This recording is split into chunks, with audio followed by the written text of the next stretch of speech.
নমস্কার বন্ধুরা, welcome to Sharmi রান্নাঘর। আজকে আমি বানাতে চলেছি হান্ডি চিকেন। দেখুন, বাজার থেকে মুরগি কেটে নেওয়া হচ্ছে, একদম পিওর লোকাল মুরগি। খুব সুন্দর করে দেখুন কেটে নেওয়া হচ্ছে পরিষ্কার করে। খুব সুন্দর করে রেসিপিটা তৈরি হবে বন্ধুরা, আপনারা দেখতে থাকুন। দেখুন মাংসটা পুরো কেটে নেওয়া হয়েছে। দেখুন ধুয়ে পরিষ্কার করে নিয়েছি পেঁয়াজ বাটা, রসুন বাটা, আদা বাটা, টমেটো বাটা, গরম মশলার পেস্ট, সঙ্গে নিয়েছি এলাচ, দারচিনি, লবঙ্গ, গোলমরিচ। সোমবারের জন্য নিয়েছি গোটা রসুন, পেঁয়াজ কুচি, লঙ্কা নিয়েছি, হলুদ, লবণ, সামান্য চিনি, শুকনো লঙ্কার গুঁড়ো। আর এখন আমি মাংসটাকে ভালো মতন করে মেখে নেব। তার জন্য দিয়ে দিচ্ছি পেঁয়াজ কুচি। দুটো পেঁয়াজ আমি কেটে নিয়েছি এখানে। এখন আমি দিয়ে দিলাম কাঁচা লঙ্কা, সঙ্গে দিয়ে দিচ্ছি পেঁয়াজ বাটা, দিয়েছি রসুন বাটা, দিয়েছি আদা বাটা, দিয়েছি টমেটো বাটা, দুটো রসুন, দিয়ে দিচ্ছি তেল পরিমাণ মতন। এখন আমি দিয়ে দিলাম লবণ স্বাদ অনুসারে, দিয়ে দিলাম শুকনো লঙ্কার গুঁড়ো, দিয়ে দিলাম হলুদের গুঁড়ো, আর দিয়ে দিলাম সামান্য চিনি।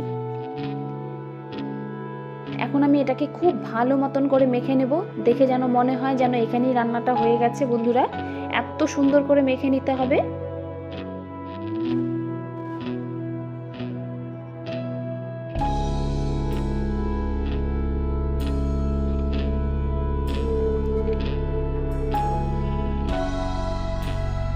দেখুন কি সুন্দর করে আমি মেখে নিচ্ছি।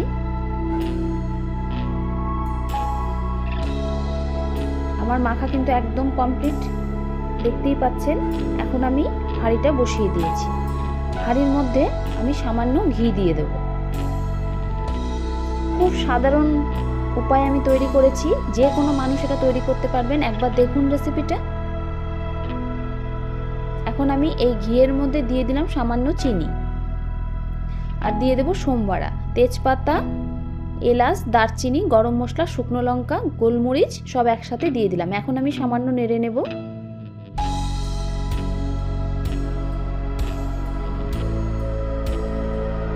এখন আমি এর মধ্যে মেখে রাখা চিকেনটা দিয়ে দেব।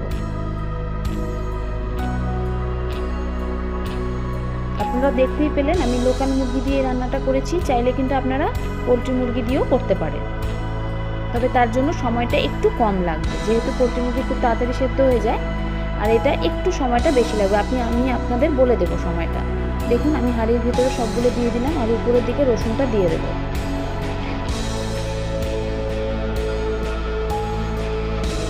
হান্ডি চিকেনের রসুনটা কিন্তু ভীষণ দরকার, তাই দেওয়া হলো, গন্ধটা ভীষণ ভালো হবে এতে।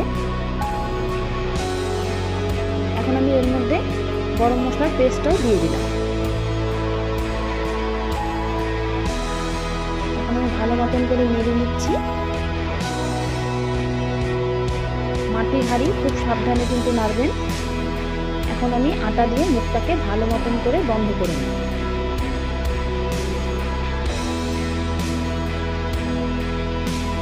দেখুন আমি কিন্তু ঢাকনাটা একদম বন্ধ করে দিলাম, একদম এয়ারটাইট করে বন্ধ করেছি যাতে হাওয়া না বেরিয়ে আসে।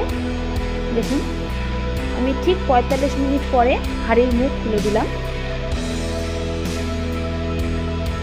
এরকম করে হাঁড়ির মুখটা পরিষ্কার করে নেবেন। দেখুন আমার কিন্তু হান্ডি চিকেন একদম তৈরি হয়ে গেছে। কি সুন্দর গন্ধটা ভীষণ ভালো বেরিয়েছিল, খেতেও অসাধারণ লেগেছে, আর সেদ্ধ তো বলার নেই, এত ভালো হয়েছে।